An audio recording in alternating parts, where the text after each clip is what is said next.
तो यहाँ पे हम बात करने वाले हैं प्लांट ग्रुप जिम्नोस्पर्म की। जो जिम्नोस्पर्म प्लांट ग्रुप है, इसका मतलब क्या होता है? ये दो वर्ड से मिलकर के बनता है। जिम्नोस मतलब नेकेड और स्पर्मा, स्पर्मा का मतलब होता है सीड। प्लांट्स के अंदर में जब भी हम स्पर्मेटोफाइट्स बोलते हैं तो स्पर्मेटोफाइट्स का मतलब होता है स्पर्मा यानी सीड। तो सीड बियरिंग प्लांट्स, जिन भी प्लांट्स में सीड का प्रोडक्शन होता है उनको हम स्पर्मेटोफाइट्स बुलाते हैं। प्लांट ग्रुप में दो स्पर्मेटोफाइट्स होते हैं, एक एंजियोस्पर्म और एंजियोस्पर्म के साथ में जो जिम्नोस्पर्म होता है वो भी स्पर्मेटोफाइट होता है। लेकिन दोनों के सीड प्रोडक्शन में एक कैरेक्टरिस्टिक फर्क होता है। अगर हम जिम्नोस्पर्म की बात करें तो वहां पे सीड कवर्ड नहीं होता है। कवर्ड मतलब उसके ऊपर में कोई भी फ्रूट की कवरिंग नहीं होती है। लेकिन अगर हम एंजियोस्पर्म की बात करें तो वहां पर सीड होगा और उसके ऊपर में एक फ्रूट की कवरिंग पाई जाती है। जितने भी आप सीड देखते होंगे वो फ्रूट के अंदर होते हैं। जैसे आपने एप्पल देखा तो एप्पल को ऊपर एक फ्रूट होता है और उसमें सीड प्रेजेंट होते हैं। मान लीजिए आपने मैंगो देखा तो उसके ऊपर फ्रूट होता है, उसमें सीड होता है। ये सारे एंजियोस्पर्म के एग्जाम्पल हैं। लेकिन अगर हम जिम्नोस्पर्म के एग्जाम्पल देखें तो वहां पर ऊपर फ्रूट की कवरिंग नहीं होती, ऊपर कोई भी फ्रूट नहीं प्रेजेंट होता, डायरेक्ट सीड प्रेजेंट होता है। अब ऐसा होता क्यों है भाई? एंजियोस्पर्म के पास में ऐसी क्या स्ट्रक्चर प्रेजेंट होता है जो फ्रूट में कन्वर्ट हो जाता है बाद में, लेकिन जिम्नोस्पर्म के पास में फ्रूट में कन्वर्ट होने वाला स्ट्रक्चर एब्सेंट होता है। तो अब यहां पर समझें तो अगर फर्टिलाइजेशन के पहले अगर हम देखें, एंजियोस्पर्म के अंदर में फर्टिलाइजेशन के पहले ओव्यूल्स प्रेजेंट होते हैं। यही ओव्यूल्स बाद में फर्टिलाइजेशन के बाद में किस में कन्वर्ट हो जाएंगे? सीड में कन्वर्ट हो जाएंगे। लेकिन इस ओव्यूल के ऊपर एक ओवरी की कवरिंग प्रेजेंट होती है। ये एक इस तरह का सोलन स्ट्रक्चर होता है जिसको हम बोलते हैं ओवरी। आफ्टर फर्टिलाइजेशन ये जो ओवरी है ये किस में कन्वर्ट हो जाती है? फ्रूट के अंदर कन्वर्ट हो जाती है। तो बिफोर फर्टिलाइजेशन या फर्टिलाइजेशन से पहले ओव्यूल्स के ऊपर में किसकी कवरिंग थी? ओवरी की कवरिंग थी। और यही ओवरी और ओव्यूल्स आफ्टर फर्टिलाइजेशन किस फॉर्म में दिखाई पड़ेंगे? हमें सीड की फॉर्म में दिखाई पड़ेगा ओव्यूल, और ओव्यूल के ऊपर एक कवरिंग दिखाई पड़ेगी फ्रूट, जो कि ओवरी के डेवलपमेंट से बनती है। ये एंजियोस्पर्म की बात है। लेकिन अगर हम जिम्नोस्पर्म की बात करें तो जिम्नोस्पर्म में डायरेक्टली ओव्यूल प्लांट से लगा रहता है, इसके ऊपर कोई ओवरी की कवरिंग नहीं प्रेजेंट होती। अगर इसके ऊपर फर्टिलाइजेशन के पहले कोई ओवरी की कवरिंग प्रेजेंट ही नहीं है तो जब एक बार फर्टिलाइजेशन हो जाएगा, मान लो फर्टिलाइजेशन हो गया, तो फर्टिलाइजेशन होने के बाद जब सीड बनेगा, ओव्यूल कन्वर्ट हो जाता है किसमें? सीड में, सेम जैसा कि एंजियोस्पर्म में हुआ था। लेकिन जब यहाँ पे ये सीड में कन्वर्ट हुआ तो इसके ऊपर फ्रूट एब्सेंट होता है। तो यहाँ पे बिफोर फर्टिलाइजेशन हमारे ओव्यूल्स ये भी नेकेड होते हैं और आफ्टर फर्टिलाइजेशन जो सीड बनता है वो भी नेकेड होते हैं। तो यहाँ पे naked seed, naked ovule present होते हैं, इसीलिए हम इसको जिम्नोस्पर्म कह करके बुलाते हैं। ये इसका कैरेक्टरिस्टिक, क्यों इसको जिम्नोस्पर्म बुलाते हैं वो समझना काफ़ी इंपॉर्टेंट है। अब हम जिम्नोस्पर्म के जर्नल कैरेक्टरिस्टिक्स समझने वाले हैं। जर्नल कैरेक्टरिस्टिक्स में हम उसका बॉडी ऑर्गेनाइजेशन समझेंगे। पहले किस तरह का बॉडी उनका होता है, कैसा मॉर्फोलॉजी दिखाई पड़ता है, हैबिटाट समझेंगे, कहाँ पर पाए जाते हैं। उसके बाद सेक्सुअल रिप्रोडक्शन, लाइफ साइकिल, किस तरह से अपनी लाइफ साइकिल कंप्लीट करते हैं। जो स्पोरोफाइट और गैमेटोफाइट होते हैं वो एक दूसरे पर किस तरह का रिलेशनशिप, इंटरडिपेंडेंस शो कर रहे होते हैं। अगर इनकी बॉडी स्ट्रक्चर की बात करें तो ये पेरिनियल वुडी प्लांट्स होते हैं। पेरिनियल का मतलब होता है ऐसे प्लांट्स जो कई सालों तक ग्रो करते हैं, मल्टीपल सालों तक ग्रो करते हैं, है ना। जैसे आम का पेड़ आपने देखा होगा, कई सालों तक ग्रो करता है, तो दैट इज पेरिनियल। तो ये जर्नली पेरिनियल होते हैं, बहुत सालों तक ग्रो करते हैं। और वुडी प्लांट्स होते हैं। वुडी मतलब यहाँ पर लकड़ी का फॉर्मेशन होता है। आप अगर एंजियोस्पर्म में, जिम्नोस्पर्म में देखोगे तो यहाँ पे लकड़ी का फॉर्मेशन होता है। हाइट के हिसाब से हम इनको 3 कैटेगरीज में डिवाइड कर सकते हैं। श्रब, झाड़ियाँ जो कि जिनकी बहुत कम हाइट होती है, मीडियम ट्रीज जिनकी हाइट झाड़ियों से या फिर श्रब से ज़्यादा होती है, और लार्ज साइज ट्रीज जो कि बड़े बड़े ट्रीज होते हैं, जो हमारे बड़े ट्रीज जिनको हम बोलते हैं, तो लार्ज ट्रीज। तीनों के अंदर वुड का फॉर्मेशन होता है और तीनों वुडी प्लांट्स पेरिनियल प्लांट्स की फॉर्म में दिखाई पड़ते हैं। कुछ प्लांट्स बहुत ही बड़े साइज के होते हैं, जैसे अगर हम सिक्वोइया की बात करें, कुछ ऐसे जिम्नोस्पर्म होते हैं जो दुनिया के सबसे बड़े प्लांट्स के अंदर काउंट किए जाते हैं, जिसमें हमारा सिक्वोइया आएगा, है ना। 100 मीटर्स तक की हाइट वो अटेन कर लेता है। क्या इनमें हमेशा वुडी ट्रीज बनते हैं? और अगर हमेशा वुडी ट्रीज बनते हैं तो क्या इनमें हर्ब्स नहीं बनती? हर्ब्स यानी ऐसा प्लांट जिसके अंदर लकड़ी ना हो, जो पूरा का पूरा हरा कलर का दिखाई दे, जिसमें लकड़ी ना फॉर्म हो। तो आपको याद होना चाहिए कि भाई जिम्नोस्पर्म में कुछ मेंबर्स हर्ब्स होते हैं, तो rarely they can be herbs, rarely they can be herbs. Herbs यानी जिस प्लांट में लकड़ी का फॉर्मेशन नहीं होता, लेकिन जनरली कैसे होंगे? Woody plants. अब बॉडी ऑर्गेनाइजेशन को समझें तो प्लांट के अंदर दो तरह के बॉडी स्ट्रक्चर डेवलप करते हैं, एक स्पोरोफाइट और एक गैमेटोफाइट। स्पोरोफाइट डिप्लॉइड होता है, स्पोर का फॉर्मेशन करता है, गैमेटोफाइट हैप्लॉइड होता है, गैमीट का फॉर्मेशन करता है। जो मेन प्लांट बॉडी जिम्नोस्पर्म में होती है दैट इज स्पोरोफाइट, है ना। डिप्लॉइड स्पोरोफाइट इनकी मेन प्लांट बॉडी होती है। ये जो मेन प्लांट बॉडी है इसमें ट्रू रूट पाई जाती है, ट्रू स्टेम पाई जाती है और ट्रू लीफ पाई जाती है। तो तीनों स्ट्रक्चर ट्रू फॉर्म में पाए जाएंगे। ट्रू फॉर्म में मतलब इनके अंदर जो टिश्यू ऑर्गेनाइजेशन है वो कंप्लीट होता है। यहाँ पे वस्कुलर टिश्यू भी मिलते हैं, मतलब ये ट्रेकियोफाइट्स होते हैं। जाइलम और फ्लोएम यहाँ पर दोनों दिखाई पड़ते हैं। जाइलम के अंदर एक इंपॉर्टेंट पॉइंट है जो आपको नोट करना है कि जाइलम में वाटर कंडक्ट करने के लिए दो एलिमेंट्स होते हैं, एक ट्रेकिड्स और एक वेसल। अगर हम एंजियोस्पर्म की बात करें जहाँ पे कंप्लीट जाइलम होता है, तो कंप्लीट जाइलम में पानी को कंडक्ट करने के लिए दो एलिमेंट्स होते हैं, एक ट्रेकिड्स होता है और दूसरा वेसल होता है। लेकिन जिम्नोस्पर्म की बात करें तो यहाँ पर वेसल नहीं होता, यहाँ पर एक ही वाटर कंडक्टिंग एलिमेंट होता है जिसका नाम है ट्रेकिड, है ना। तो यहाँ पे एक ही वाटर कंडक्टिंग एलिमेंट है ट्रेकिड। क्योंकि यहाँ पर वेसल नहीं होता है तो जो वुड बनती है, वुड जिसको हम सेकेंडरी जाइलम भी बोलते हैं, जो सेकेंडरी जाइलम होती है उसी को वुड बुलाया जाता है। तो जो वुड बनने वाली है वो सॉफ्ट वुड बनेगी। यहाँ पर किस तरह की वुड बनेगी? सॉफ्ट वुड का फॉर्मेशन यहाँ पर होता है।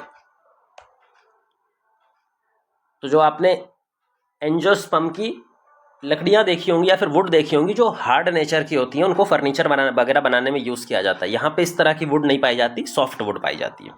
ठीक, अब इनके एक एक पार्ट को देखते हैं। हमने बताया भाई यहाँ पे ट्रू रूट है, ट्रू स्टेम है, ट्रू लीफ है, लेकिन ये बॉडी पार्ट्स में किस तरह की मॉर्फोलॉजी होती है, कैसे दिखाई पड़ते हैं और क्या क्या मॉडिफिकेशन होते हैं वो समझना है।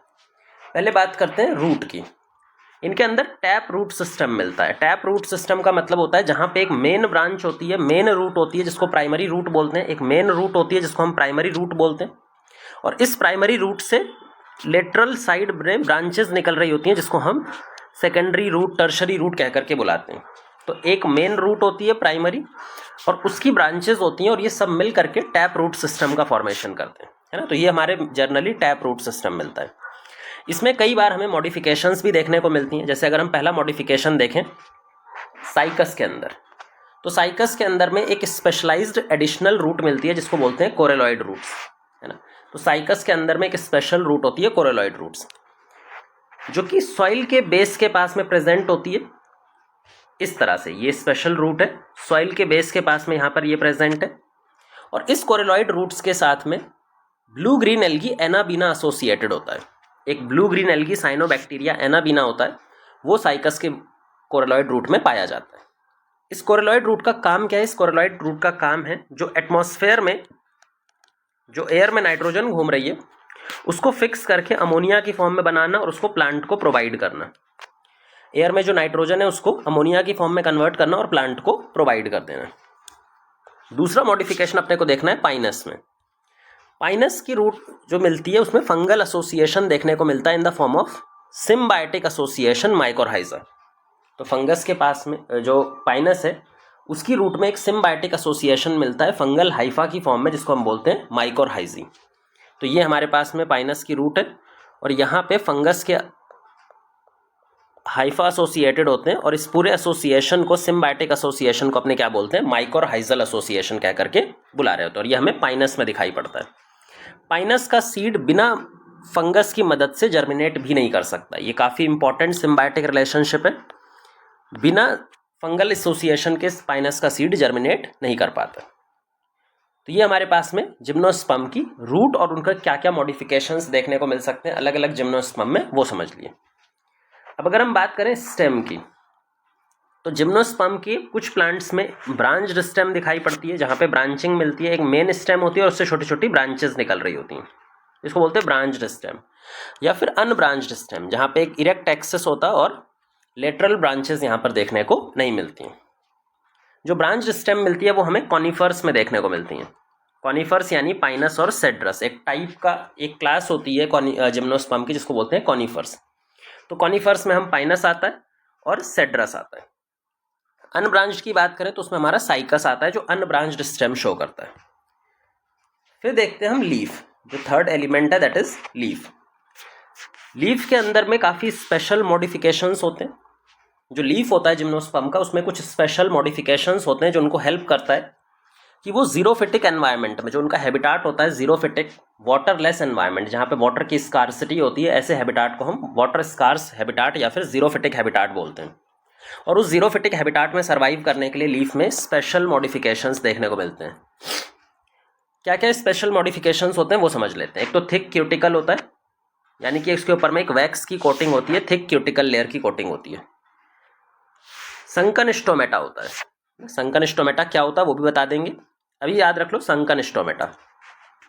और कॉनिफर्स के अंदर में लीव्स जो होती हैं वो नीडल लाइक हो जाती हैं, नीडल लीव्स होती हैं ताकि उसका सरफेस एरिया और रिड्यूस हो जाए। अब इन तीनों का मतलब क्या है वो समझो। देखो, मान लो कि ये लीफ का सरफेस है, हमने लीफ का बिल्कुल ऊपर वाला सरफेस है और उसको हम जूम करके माइक्रोस्कोप से ऑब्जर्व कर रहे हैं। जो लीफ का सरफेस होता है उसके ऊपर में एक वैक्स की कोटिंग मिलती है, एक क्यूटिकल की कोटिंग मिलती है मोटी सी, जो वाटर लॉस को प्रिवेंट करेगी। तो पहला तो वाटर लॉस को प्रिवेंट करने का काम कौन करता है? ये क्यूटिकल की लेयर, जिससे वाटर का लॉस कम से कम हो। दूसरा वाटर का लॉस कहाँ से होता है? स्टोमेटा से। भाई प्लांट्स के पास में स्टोमेटा प्रेजेंट होते हैं लीफ की सरफेस पे, जिनको हम पोर्स बोलते हैं, ओपनिंग्स बोलते हैं, जिनके थ्रू वाटर का एक्सचेंज और गैस का एक्सचेंज हो सकता है। लेकिन ये स्टोमेटा सरफेस पे नहीं प्रेजेंट है। अगर आप ध्यान से देखो तो स्टोमेटा कहाँ पे प्रेजेंट है? पिट्स में। ये डिप्रेशन है जिनको हम पिट्स बोलते हैं। तो जितने भी स्टोमेटा होते हैं वो सरफेस पे ना होकर के कहाँ पे प्रेजेंट होते हैं? पिट्स पे। इससे होता क्या है कि जो एयर है उसके डायरेक्ट कांटेक्ट में जो स्टोमेटा है वो नहीं आते, जबकि वहाँ पे एक मॉइस्चर रिच एयर प्रेजेंट होती है। यहाँ पर एक मॉइस्चर रिच एयर प्रेजेंट होगी जिससे वाटर का लॉस डायरेक्ट एयर के कांटेक्ट में ना आने से कम हो जाता है। तो दूसरा ये रहता है। तो ये हमने दो चीज़ें समझ ली, thick cuticle and sunken stomata. Pits में स्टोमेटा प्रेजेंट होते हैं। लास्ट है कॉनिफर्स। कॉनिफर्स जो हैं वो एक्सट्रीमली कोल्ड एरियाज़ में पाए जाते हैं, जहाँ पे बर्फ़ गिरती हैं या एक्सट्रीमली कोल्ड टेम्परेट एरियाज़ होते हैं जैसे माउंटेन्स वगैरह हो गए, तो वहाँ पे पाए जाते हैं। यहाँ पे पानी बहुत ज़्यादा स्कार्स होता है। तो कॉनिफर्स ने अपने अंदर में एक और स्पेशल मॉडिफिकेशन कर रखा है कि इन्होंने जो अपनी लीफ हैं, जो पत्तियाँ हैं, उसको काफ़ी ज़्यादा सरफेस एरिया रिड्यूस करके नीडल लाइक बना लिया। इस तरह से नीडल शेप बना लिया है। अब कैसे डेवलप करती हैं वो समझो। देखो, यहाँ पर एक ब्रांच है, ब्रांच या फिर स्टेम है, इसके ऊपर में काफ़ी सारी लीव्स लगी हुई हैं और वो ऐसी पतले पतले धागों की फॉर्म में, ब्रांच की फॉर्म में लगी हुई है, इस तरह से फाइबर्स की फॉर्म में, नीडल लीव्स।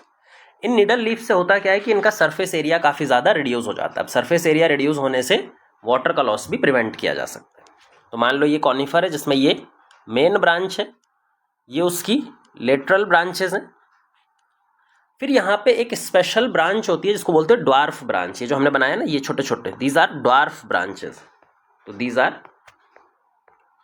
ड्वार्फ ब्रांच, जिनकी हाइट जो होती है वो ज़्यादा ग्रो नहीं करती, वो एक लिमिटेड हाइट के होते हैं, एक लिमिटेड लेंथ के होते हैं, और उनके ऊपर में इस तरह से बहुत सारे लीव्स लगे होते हैं, निडल शेप लीफ लगे होते हैं, जिससे सरफेस एरिया कम हो जाता है, वाटर लॉस प्रिवेंट किया जा सकता है। लीव्स यहाँ पर रेगुलरली ग्रो गिरती रहती है और नहीं आती रहती है। तो जो कॉनिफर्स की लीफ है वो लगातार गिरती रहेगी और लगातार नहीं आती रहती है। तो ये हमेशा एवरग्रीन बने रहते हैं। तो जो कॉनिफर्स होते हैं दीज आर एवरग्रीन, मतलब इनका ऐसा कभी भी सीजन नहीं आता कि सारे के सारे पत्ते एक साथ गिर जाएं। पत्ते गिरते रहते हैं और नए पत्ते आते रहते हैं। दूसरा जो हमें वो पढ़ना है लीफ के हिसाब से, दैट इज साइकस। साइकस की लीफ भी स्पेसिफिक टाइप की लीफ है।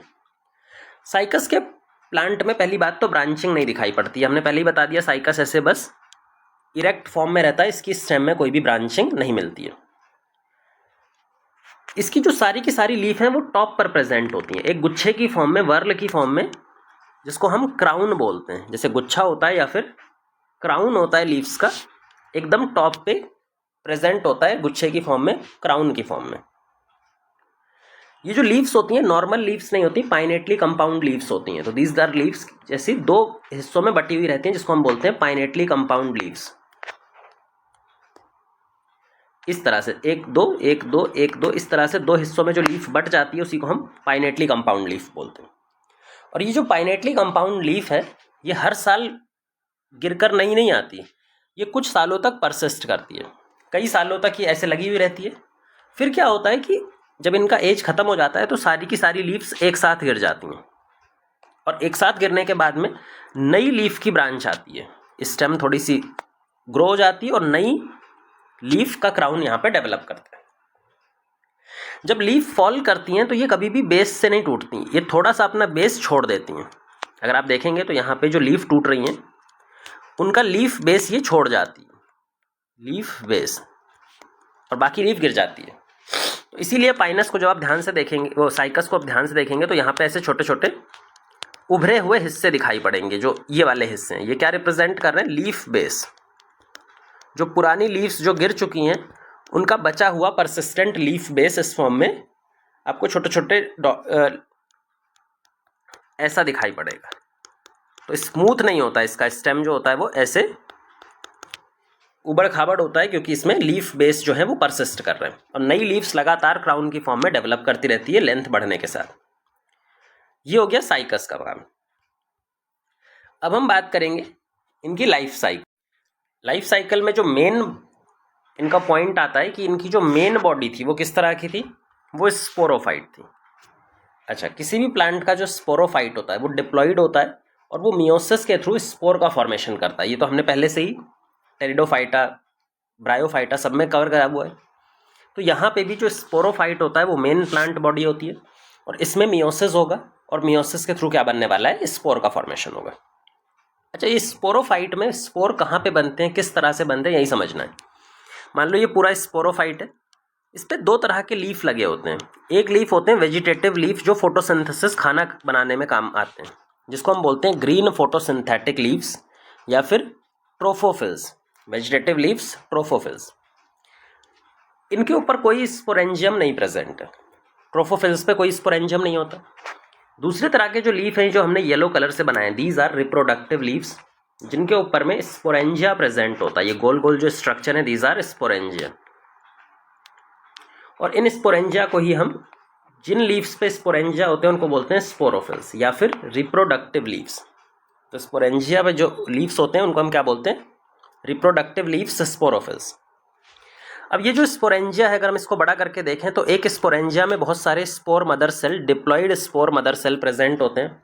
इन डिप्लॉइड स्पोर मदर सेल में मियोसिस होता है और मियोसिस के थ्रू ये हैप्लॉइड स्पोर्स का प्रोडक्शन कर देते हैं।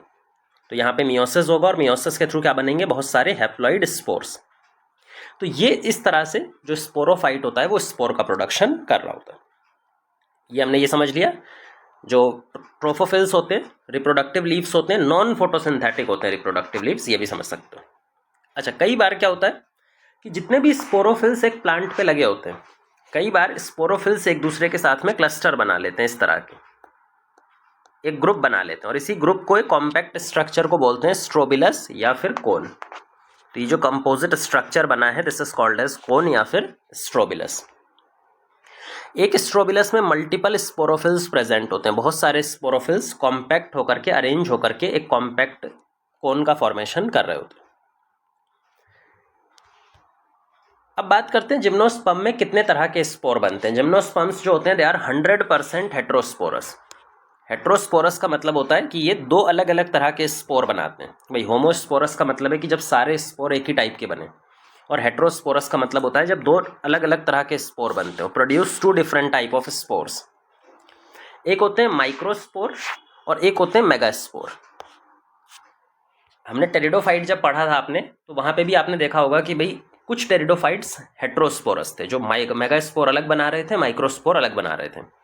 लेकिन जिम्नोस्पर्म 100% हेट्रोस्पोरस होता है, मतलब यहाँ पर तो हमेशा ही 2 तरह के स्पोर बनते हैं, एक माइक्रोस्पोर और एक मेगास्पोर। जो माइक्रोस्पोर होता है उसको हम मेल स्पोर भी बोलते हैं और जो फीमेल स्पोर होता है उसको हम मेगास्पोर बोलते हैं। माइक्रोस्पोर जर्मिनेट करेगा, माइटोसिस करेगा और माइटोसिस करके मेल गैमेटोफाइट बनाएगा और मेगास्पोर जर्मिनेट होकर के फीमेल गैमेटोफाइट बनाएगा। अब ये जो माइक्रोस्पोर है ये कहाँ पे जर्मिनेट करेगा, कहाँ पे फॉर्म होगा? स्पोरेंजियम के अंदर बनेगा। तो माइक्रोस्पोर जिस स्पोरेंजियम में बनता है उसको बोलते हैं माइक्रोस्पोरेंजियम। और मेगास्पोर जिस स्पोरेंजियम में बनता है उसको बोलते हैं मेगास्पोरेंजियम।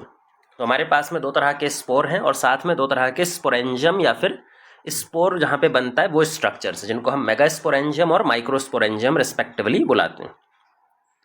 ये माइक्रोस्पोरेंजियम जिस स्पोरोफिल पे लगा होगा, भाई स्पोरेंजियम हमेशा स्पोरोफिल पे लगा होता है, तो जिस स्पोरोफिल पे माइक्रोस्पोरेंजियम लगा होता है उसको हम बोलते हैं माइक्रोस्पोरोफिल, और जिस स्पोरेंजियम पे मेगास्पोरेंजियम लगा होता है उसको बोलते हैं मेगास्पोरोफिल। मेगास्पोरोफिल और माइक्रोस्पोरोफिल कई बार कॉम्पैक्ट हो जाते हैं और कॉम्पैक्ट होकर के मेल कोन और फीमेल कोन का फॉर्मेशन कर रहे होते हैं। अगर माइक्रोस्पोरोफिल कॉम्पैक्ट होगा तो मेल कोन का फॉर्मेशन होगा और मेगास्पोरोफिल कॉम्पैक्ट होगा तो फीमेल कोन का फॉर्मेशन होगा। तो इस तरह से हमारे पास में कोन का फॉर्मेशन होता है, अलग अलग कोन का, मेल कोन और फीमेल कोन का। अच्छा, दो कंडीशंस में हमें जिम्नोस्पर्म मिलते हैं, मोनोइशियस और डायोइशियस कंडीशन में। क्या फ़र्क होता है मोनोइशियस और डायोइशियस का? अगर मेल और फीमेल स्पोरोफिल, माइक्रोस्पोरेंजियम और मेगास्पोरेंजियम सेम प्लांट पे दिखेंगे तो उसको बोलेंगे मोनोइशियस कंडीशन। डायोइशियस कंडीशन का मतलब होता है कि मेल और फीमेल पार्ट डिफरेंट प्लांट्स पे लगे होते हैं। मेल स्पोरोफिल मेगास्पोरेंजियम अलग प्लांट पे लगेगा और माइक्रोस्पोरेंजियम अलग प्लांट पे लगेगा, that it is called as dioecious condition. अब लाइफ साइकिल एक्चुअल में कैसे स्टार्ट होती है, स्पोर्स कैसे बनते हैं, स्पोर जर्मिनेट करके गैमेटोफाइट कैसे बनाते हैं, फिर गैमेटोफाइट से गैमीट का फॉर्मेशन क्या होता है, वो सारी चीज़ें हमें यहाँ पर देखनी है। तो अगर लाइफ साइकिल की बात करें तो माइक्रोस्पोर फॉर्मेशन एंड जर्मिनेशन, पहले हम बात करेंगे कि मेल स्पोर माइक्रोस्पोर कैसे बनता है, माइक्रोस्पोर जर्मिनेट करके मेल गैमेटोफाइट कैसे बनाता है। तो यहाँ पे माइक्रोस्पोरोफिल है, माइक्रोस्पोरोफिल के ऊपर में लगा होता है माइक्रोस्पोरेंजियम और उसमें माइक्रोस्पोर मदर सेल प्रेजेंट होती हैं जो कि डिप्लॉइड सेल होती हैं। ये माइक्रोस्पोर मदर सेल मियोसिस करती हैं और मियोसिस करके 4 हैप्लॉइड स्पोर माइक्रोस्पोर का प्रोडक्शन करती हैं। ठीक है, माइक्रोस्पोर मदर सेल में क्या होगा, मियोसिस से आपको मालूम है 4 हैप्लॉइड सेल प्रोड्यूस होते हैं जिनको हम 4 माइक्रोस्पोर बोलते हैं। ये माइक्रोस्पोर फिर जर्मिनेट करती हैं, माइटोसिस करती हैं और जर्मिनेट करके मेल गैमेटोफाइट का फॉर्मेशन कर देंगे। जो जर्मिनेशन होता है वो इंटरनल होता है, मतलब इस पोलन ग्रेन का फॉर्मेशन, मेल गैमेटोफाइट का फॉर्मेशन इस स्पोरेंजियम के अंदर ही हो रहा होगा। जो माइक्रोस्पोर हैं वो जर्मिनेट अंदर ही करते हैं और अंदर ही जर्मिनेट करके क्या बना देते हैं, मेल गैमेटोफाइट, जिसको हम पोलन ग्रेन बोलते हैं। अंदर ही पोलन ग्रेन बहुत सारे बन जाते हैं, तो मेल गैमेटोफाइट या फिर पोलन ग्रेन का फॉर्मेशन अंदर हो जाता है। एक मेल गैमेटोफाइट या फिर पोलन ग्रेन में 2 मेल गैमीट्स मिलते हैं हमको। ये एक मेल गैमीट है, ये दूसरा मेल गैमीट है, और 2 कवरिंग मिलती हैं, एक एंटाइन, नीचे अंदर वाली कवरिंग जिसको बोलते हैं एंटाइन और बाहर वाली कवरिंग जिसको बोलते हैं एक्साइन। तो 2 कवरिंग मिलती हैं, एंटाइन और एक्साइन कवरिंग। टोटल जो नंबर ऑफ सेल हैं वो 5 से 6 सेल होते हैं। काफ़ी रिड्यूस्ड टाइप का गैमेटोफाइट होता है जो मेल गैमेटोफाइट होता है जिम्नोस्पर्म का। This is a highly reduced gametophyte. यहाँ पे सिर्फ 5 से 6 सेल दिखाई पड़ते हैं। ये हो गया मेल गैमेटोफाइट कैसे बनता है। अच्छा, मेल गैमेटोफाइट में जो माइक्रोस्पोर बना था वो मियोसिस से बना था, लेकिन जो मेल गैमीट बने वो माइटोसिस से बने। आपको पता ही होगा कोई भी प्लांट गैमीट बनाता है वो माइटोसिस से बनाता है। अब फीमेल पार्ट की बात करते हैं। फीमेल मेगास्पोर कैसे जर्मिनेट करता है, कैसे प्रोड्यूस होता है। मेगास्पोर जर्मिनेट करके फीमेल गैमेटोफाइट या फिर एंडोस्पर्म, यहाँ पर एंडोस्पर्म होता है फीमेल गैमेटोफाइट, तो वो कैसे बनाता है वो सारी चीज़ें हमें यहाँ पे समझनी है। अब अगर फीमेल पार्ट की बात करें तो megaspore formation and its germination to produce the female gametophyte endosperm, यहाँ पे एम्ब्रियो सैक नहीं होता, एंडोस्पर्म। देखो पहले हम यहाँ पे मेगास्पोरेंजियम का स्ट्रक्चर डेवलप करते हैं। ये एक मेगास्पोरोफिल है, एक ऐसा पत्ता जिसपे मेगास्पोरेंजियम लगा रहता है। मेगास्पोरेंजियम के पास में न्यूसेलस के सेल होते हैं, डिप्लॉइड सेल, जिसको हम बोलते हैं न्यूसेलस के सेल। फिर न्यूसेलस के सेल के ऊपर में एक कवरिंग होती है, सिंगल इंटीग्यूमेंट, सिंगल कवरिंग, इसीलिए हम इसको यूनिटेगमिक कंडीशन बोलते हैं, यूनिटेगमिक ओव्यूल बोलते हैं। तो इसको बोलते हैं यूनिटेगमिक ओव्यूल। इस यूनिटेगमिक ओव्यूल के ऊपर जो कवरिंग है वो एक जगह पर एब्सेंट होती है, माइक्रोपाइल टिप पर, जो सबसे ऊपर टिप होता है, दैट इज वहां पे इंटीग्यूमेंट नहीं प्रेजेंट होता, उसको ओपनिंग बोलते हैं, माइक्रोपाइल बोलते हैं। उसके अंदर एक कैविटी प्रेजेंट होती है, पोलन चेम्बर या फिर पोलन कैविटी, जहां पर पोलन ग्रेन आकर के रेस्ट करेगा। तो ये पोलन कैविटी है, पोलन चेम्बर है। जो दूसरा एंड होता है माइक्रोपाइल का उसको बोलते हैं चलाजा, है ना। तो ये पूरा स्ट्रक्चर है माइक्रोस्पोरेंजियम का। इस माइक्रोस्पोरेंजियम के ऊपर में क्योंकि इंटीग्यूमेंट प्रेजेंट है, और जिस भी माइक्रोस्पोरेंजियम के ऊपर इंटीग्यूमेंट प्रेजेंट होता है उसको हम बोलते हैं ओव्यूल। तो ऐसा मेगास्पोरेंजियम जिसके ऊपर में एक इंटीग्यूमेंट प्रेजेंट है उसको हम क्या बोलते हैं, ओव्यूल। तो ये हमारे पास में पूरा एक ओव्यूल कहलाता है। यूनिटेगमिक ओव्यूल मतलब एक सिंगल कवरिंग ओव्यूल यहाँ पर प्रेजेंट होती है। अब ओव्यूल में मेगास्पोर कैसे बनने वाला है और मेगास्पोर से फीमेल गैमेटोफाइट कैसे बनेगा वो समझते हैं। यहाँ पे हम ले लेते हैं भाई ये जो अंदर वाला पार्ट था न्यूसेलस के सेल, जो हमने यहाँ पे बनाया था, ये सारा न्यूसेलस का सेल था। तो यहाँ पे हम इसको बना लेते हैं, ये पूरा न्यूसेलस का सेल है। इसका ऊपर वाला पोर्शन माइक्रोपाइल, नीचे वाला पोर्शन चलाजा एंड। माइक्रोपाइल की तरफ एक सिंगल सेल होता है माइक्रोपाइलर साइड पे जो मेगास्पोर मदर सेल में कन्वर्ट हो जाता है। एक सिंगल न्यूसेलस का सेल किस में कन्वर्ट हो जाता है, megaspore mother cell diploid cell में। ये जो मेगास्पोर मदर सेल में एक सिंगल न्यूसेलस का सेल कन्वर्ट हुआ है, single megaspore mother cell present है, वो मियोसिस करता है और मियोसिस करके 4 मेगास्पोर प्रोड्यूस कर देता है ना। 4 मेगास्पोर टोटल प्रोड्यूस कर देता है हैप्लॉइड स्पोर। अब ये 4 स्पोर में से 3 डीजेनरेट हो जाते हैं और एक फंक्शनल बच जाता है ना। 3 डीजेनरेट हो जाते हैं और एक क्या बच जाता है, फंक्शनल बच जाता है। जैसे मान लो यहाँ पे हमारे पास में एक मेगास्पोर मदर सेल थी जिसने मियोसिस करके 4 मेगास्पोर बनाए थे। 3 तो डीजेनरेट हो गए, ये डीजेनरेट, ये डीजेनरेट, ये डीजेनरेट, ये फंक्शनल बचा है। जो सिंगल फंक्शनल मेगास्पोर है न्यूसेलस के अंदर में, वो करता है माइटोसिस या फिर जर्मिनेशन। वो माइटोसिस करता है या फिर जर्मिनेशन करता है, और जर्मिनेशन करके एक हैप्लॉइड स्ट्रक्चर, मल्टीसेलुलर स्ट्रक्चर बना देता है एंडोस्पर्म, है ना। हैप्लॉइड मल्टीसेलुलर स्ट्रक्चर जिसको एंडोस्पर्म या फिर फीमेल गैमेटोफाइट बुलाते हैं। तो इसको हम हैप्लॉइड एंडोस्पर्म या फिर फीमेल गैमेटोफाइट कह करके बुला रहे होते हैं। और उसके बाहर में न्यूसेलस के सेल हैं जो डिप्लॉइड सेल हैं, वो नॉर्मल प्रेजेंट होते हैं। अब इस फीमेल गैमेटोफाइट के अंदर में सेक्स ऑर्गन प्रोड्यूस होते हैं जिसको बोलेंगे आर्चिगोनिया। यहाँ पर एक आर्चिगोनिया डेवलप होता है जिसमें एक एग सेल प्रेजेंट है और एक आर्चिगोनिया यहाँ पर डेवलप हुआ है। जनरली एक एंडोस्पर्म में एक फीमेल गैमेटोफाइट में 2 आर्चिगोनिया टोटल डेवलप करते हैं, है ना। तो टोटल आर्चिगोनिया कितने डेवलप करते हैं, 2। अब यहाँ पे female sex organ archegonia present है, इसीलिए हम इनको आर्चिगोनिएट्स भी बोलते हैं, आर्चिगोनिएट्स। लेकिन अगर बात करें यहाँ पर मेल सेक्स ऑर्गन की, तो मेल सेक्स ऑर्गन जिम्नोस्पर्म में नहीं बनता, वहाँ पे डायरेक्ट मेल गैमीट्स बनते हैं। अगर आपने फीमेल गैमीट देखा हो, मेल गैमेटोफाइट देखा हो, तो यहाँ पे मेल सेक्स ऑर्गन बनता ही नहीं है, यहाँ पर एंथ्रीडिया एब्सेंट होता है। अगर एंथ्रीडिया की बात करें तो यहाँ पर एंथ्रीडिया एब्सेंट होता है, वो नहीं बनता, लेकिन यहाँ पर ये बन रहा होता है, ठीक है। ये बन गया हमारे पास मैच्योर फीमेल गैमेटोफाइट। अब मेल और फीमेल गैमेटोफाइट में अपने अपने गैमीट्स हैं। मेल गैमेटोफाइट पोलन ग्रेन के पास में मेल गैमीट है, ओव्यूल के पास में फीमेल गैमेटोफाइट के पास में फीमेल गैमीट है। इन दोनों को पास में ला करके फर्टिलाइजेशन करवाना ये मेन काम है। अब इन दोनों को पास में हम कैसे लाएंगे, जो माइक्रोस्पोरेंजियम है वो बर्स्ट हो जाएगा। माइक्रोस्पोरेंजियम के अंदर में पोलन ग्रेन्स हैं, जो मेल गैमेटोफाइट है, बर्स्ट होने के बाद में ये पोलन ग्रेन्स हवा से मूव करते हुए, एयर से मूव करते हुए जाएंगे और कहाँ पहुँच जाते हैं, ओव्यूल के माउथ पे। ये जो ओव्यूल का माइक्रोपाइलर एंड है यहाँ पर आकर के बैठ जाएंगे।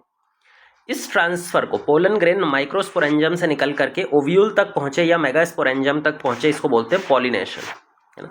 और ये पॉलिनेशन का प्रोसेस जिम्नोस्पर्म में हमेशा एयर के थ्रू होता है, एनीमोफिलस होता है, मतलब हमेशा ही एयर के थ्रू होगा, थ्रू विंड। 100% विंड के थ्रू पॉलिनेशन यहाँ पर देखने को मिल रहा होता है। जैसे ही पॉलिनेशन हो जाता है तो पोलन ग्रेन आ जाते हैं और यहाँ पे पोलन चैम्बर में बैठ जाते हैं। जो कैविटी थी जिसको हम पोलन चैम्बर बोल रहे थे, इस पोलन चैम्बर के अंदर में पोलन ग्रेन्स आकर के रेस्ट करने लगते हैं। इस पोलन ग्रेन के अंदर में ये जो सेल प्रेजेंट है, दीज आर न्यूसेलस के सेल। ये जो सेल हैं these are diploid cell, nucellus के सेल। ये जो सेल हैं ये एंडोस्पर्म के सेल, हैप्लॉइड सेल। और यहाँ पे आर्चिगोनिया प्रेजेंट है, फीमेल सेक्स ऑर्गन, है ना। अब ये पोलन ग्रेन जर्मिनेट करेगा और पोलन ट्यूब का फॉर्मेशन करेगा। ये इस तरह से एक पोलन ट्यूब का फॉर्मेशन करेगा, पोलन ट्यूब, जिसके अंदर मेल गैमेट्स ट्रांसफर होंगे अप टू आर्चिगोनिया के माउथ तक। ये पोलन ट्यूब बन रही है। पोलन ट्यूब में 2 मेल गैमीट्स जाएंगे और कहाँ पे रिलीज कर दिए जाएंगे, आर्चिगोनिया के माउथ पर। इसमें से एक मेल गैमीट, जो टोटल 2 मेल गैमीट्स हैं, एक मेल गैमीट डीजनरेट हो जाता है और जो दूसरा मेल गैमीट है वो फीमेल गैमीट के साथ फ्यूज करके जाइगोट का फॉर्मेशन करता है। जाइगोट माइटोसिस करेगा, जर्मिनेट करके एम्ब्रियो का फॉर्मेशन कर देगा। तो पोलन ट्यूब बनी, फर्टिलाइजेशन हुआ, जाइगोट बना, जाइगोट ने मैच्योर होकर के एम्ब्रियो का फॉर्मेशन कर लेता है। जब जाइगोट एम्ब्रियो का फॉर्मेशन कर लेता है तो उसी टाइम पर ये जो ओव्यूल था ये सीड में कन्वर्ट हो जाता है। ये पूरा का पूरा ओव्यूल सीड में कन्वर्ट हो जाएगा और जाइगोट जो बनेगा वो यहाँ पे एम्ब्रियो में कन्वर्ट हो जाएगा। अब सीड स्ट्रक्चर समझ लेते हैं कि भाई यहाँ पे सीड स्ट्रक्चर किस तरह का होता है, उसमें कितनी जनरेशन प्रेजेंट होती है। काफ़ी यूनिक तरह का सीड स्ट्रक्चर यहाँ पर देखने को मिलता है। सीड में सबसे ऊपर कवरिंग है सीड कोट। ये जो सीड कोट है ये इंटीग्यूमेंट, जो ओव्यूल का इंटीग्यूमेंट था ना, ये ओव्यूल का ये जो सिंगल इंटीग्यूमेंट था वो सीड का सिंगल कोट की फॉर्म में प्रेजेंट होता है और ये डिप्लॉयड होता है। ये फीमेल पेरेंट से ही आया है। फीमेल पेरेंट जो स्पोरोफाइट था उसका ही पार्ट है सीड कोट। उसके अंदर प्रेजेंट है न्यूसेलस के सेल। यहाँ पे हमारे न्यूसेलस के सेल थे, वो अभी भी प्रेजेंट है। वो न्यूट्रिशन प्रोवाइड करते हैं for food germination, seed germination, nucellus के सेल। और अंदर हमारे पास में प्रेजेंट है एंडोस्पर्म। बीच में जो येलो कलर से था दिस इज एंडोस्पर्म। ये हैप्लॉइड है, गैमेटोफाइट को रिप्रेजेंट कर रहा है। अच्छा, सीड कोट की बात करें, न्यूसेलस की बात करें, ये दोनों किसको रिप्रेजेंट कर रहे हैं, पेरेंट स्पोरोफाइट को। एंडोस्पर्म किसको रिप्रेजेंट कर रहा है, गैमेटोफाइट को, पेरेंट गैमेटोफाइट को। लेकिन जो एम्ब्रियो है बीच में वो किसको रिप्रेजेंट कर रहा है, ऑफस्प्रिंग के, नई जनरेशन के स्पोरोफाइट को, है ना। तो इसको बोलते हैं सीड। टोटल 3 जनरेशन है यहाँ पर। कौन सी जनरेशन है, पेरेंटल स्पोरोफाइट, जो फीमेल स्पोरोफाइट था, डिप्लॉयड सेल था जिसमें सीड कोट प्लस न्यूसेलस थे। ऑफस्प्रिंग स्पोरोफाइट, जो ऑफस्प्रिंग नई जनरेशन है उसका स्पोरोफाइट, वो भी डिप्लॉयड सेल है, एम्ब्रियो, तो वो भी हमारे पास में यहाँ पे एम्ब्रियो है। पेरेंटल गैमेटोफाइट, हैप्लॉइड, जो कि एंडोस्पर्म है। तो पेरेंटल स्पोरोफाइट भी प्रेजेंट है, डिप्लॉयड सेल, पेरेंटल गैमेटोफाइट भी है, हैप्लॉइड सेल, और पेरेंटल स्पोरोफाइट भी है, डिप्लॉयड सेल, जिसको हम एम्ब्रियो बोल रहे हैं। ठीक है, तो ये हमारे पास में टोटल 3 जनरेशन की फॉर्म में प्रेजेंट रहता है। ये हो गया इनकी लाइफ साइकिल किस तरह से चलती है। सीड जर्मिनेट करता है और जर्मिनेट करके एम्ब्रियो नया प्लांट का डेवलपमेंट यहाँ पे कर देता है। Classification of gymnosperm. अब हमें यहाँ पे जिम्नोस्पर्म को क्लासीफाई करना है कि कितने टाइप्स के जिम्नोस्पर्म प्रेजेंट होते हैं। जिम्नोस्पर्म को हम 2 ग्रुप्स में क्लासीफाई करते हैं, लोअर जिम्नोस्पर्म और हायर जिम्नोस्पर्म। लोअर जिम्नोस्पर्म का मतलब होता है ऐसे जिम्नोस्पर्म जिसमें साइकस को इंक्लूड किया जाता है ना। बहुत ही प्रिमिटिव टाइप के जिम्नोस्पर्म जो बहुत पुराने टाइम से यहाँ पर अर्थ पर प्रेजेंट है। साइकस के पास में मोटाइल मल्टीसिलिएटेड मेल गैमीट होता है। भाई अभी तक हम बोल रहे थे कि मेल गैमीट्स जो होते हैं वो जिम्नोस्पर्म में नॉन मोटाइल होते हैं, पॉलिनेशन के थ्रू जाते हैं, पोलन ग्रेन के थ्रू जाते हैं। लेकिन लोअर जिम्नोस्पर्म साइकस के अंदर में मेल गैमीट मल्टीसिलिएटेड होता है, लट्टू जैसा होता है, टॉप शेप होता है और यहाँ पे बहुत सारे सीलिया इस तरह से लगे रहते हैं। तो जब पोलन ट्यूब बनती है, मान लो ये पोलन ट्यूब बन रही है, तो इस पोलन ट्यूब में जो 2 मेल गैमीट्स बनेंगे, यहाँ पर एक और रहेगा, तो दोनों मोटाइल बनते हैं। अब क्योंकि ये पोलन ट्यूब का फॉर्मेशन कर रहे हैं, मतलब ये साइफनोगैमी तो दिखा ही रहे हैं, साइफनोगैमी ट्यूब फॉर्मेशन तो दिखा ही रहे हैं, लेकिन साथ में मोटाइल मेल गैमीट्स हैं, इसका मतलब ज़ुआइडोगैमी भी दिखा रहे हैं। तो इसको मिला के हम बोलते हैं ज़ुआइडोसाइफनोगैमी, मतलब motile gametes plus tube formation. इन दोनों को मिला के ज़ुआइडोसाइफनोगैमी बनता है, जो लोअर जिम्नोस्पर्म साइकस में देखने को मिल रहा होता है। और ये pollen tube same male gametophyte तक रीच करती है, फर्टिलाइजेशन होता है और एम्ब्रियो का फॉर्मेशन कर रही होती है। साइकस की कुछ खास बातें देखें तो साइकस के अंदर में मेल कोन बनता है, जो उसके माइक्रोस्पोरोफिल्स होते हैं वो अटैच होकर के कॉम्पैक्ट स्ट्रक्चर बना देते हैं, जिसको हम मेल कोन बोल देते हैं। और फीमेल मेगास्पोरोफिल का फॉर्मेशन होता है। फीमेल मेगास्पोरोफिल कोन का फॉर्मेशन नहीं करते, लेकिन वो इंडिपेंडेंटली प्रेजेंट होते हैं डिफरेंट प्लांट्स में, है ना। अलग अलग प्लांट्स में मेल प्लांट अलग होता है और फीमेल प्लांट यहाँ पे अलग होता है। अगर मेल कोन की बात करें तो लार्जेस्ट कोन होता है in the entire plant kingdom. तो लार्जेस्ट कोन होता है in the entire plant kingdom में, जो हमारा क्या बनता है, मेल कोन। मेल कोन बनता है और फीमेल स्पोरोफिल, फीमेल कोन का फॉर्मेशन यहाँ पर नहीं होता। इसको बोलते हैं डायोशियस कंडीशन। भाई अगर मेल और फीमेल अलग अलग प्लांट में प्रेजेंट हैं तो उसी को हम बोलते हैं डायोशियस कंडीशन, जिसमें अनब्रांच्ड स्टेम है साइकस के बाद, मेल कोन यहाँ पे प्रेजेंट है और फीमेल स्पोरोफिल मेगास्पोरोफिल अलग प्रेजेंट होती हैं। तो ये हमारे पास में मेल कोन और फीमेल कोन हो जाते हैं। लार्जेस्ट कोन है धरती पर अगर बात करें प्लांट के अंदर तो वो फीमेल कोन ऑफ साइकस होता है। किस तरह की लीफ प्रेजेंट होती है साइकस में? पाइनेट लीव्स। तो ये जो दो टुकड़ों में बटी हुई होती है लीव्स, ये इस तरह से दो पार्ट्स बने हुए होते हैं, this is called as pinnate leaves. और कंपाउंड पाइनेट लीव्स होती हैं जो कि कई सालों तक परसिस्ट करती हैं, परसिस्ट करने के बाद में फॉल कर जाती हैं, लीफ बेस से टूट के से गिर जाती हैं और लीफ बेस बच जाते हैं, जिसकी वजह से क्या होता है कि इसकी सरफेस इस तरह से रफ प्रेजेंट होगी, बहुत सारे लीफ बेस दिखाई पड़ते हैं यहाँ पे। दूसरा है कॉनिफर्स। जो दूसरा ग्रुप है साइकस के बाद में, दैट इज कॉनिफर। साइकस इतना प्रिमिटिव है कि इसको हम लिविंग फॉसिल भी बुलाते हैं। एक और चीज याद रख लो इसके बारे में, इसको लिविंग फॉसिल भी बोला जाता है। लिविंग फॉसिल मतलब जो ऑर्गेनिज्म बहुत सालों से, कई प्रिमिटिव टाइम से अर्थ पर प्रेजेंट है और उसके अंदर बहुत ज़्यादा इवोल्यूशन नहीं हुआ है, तो उसको बोलते हैं लिविंग फॉसिल। कॉनिफर्स की बात करें तो कॉनिफर्स में हम जिंको पढ़ेंगे, पाइनस एक जीनस होता है, सेड्रस होता है, सिक्वोइया होता है। तो ये सारे हमारे किस में आएंगे? कॉनिफर्स के अंदर में आएंगे।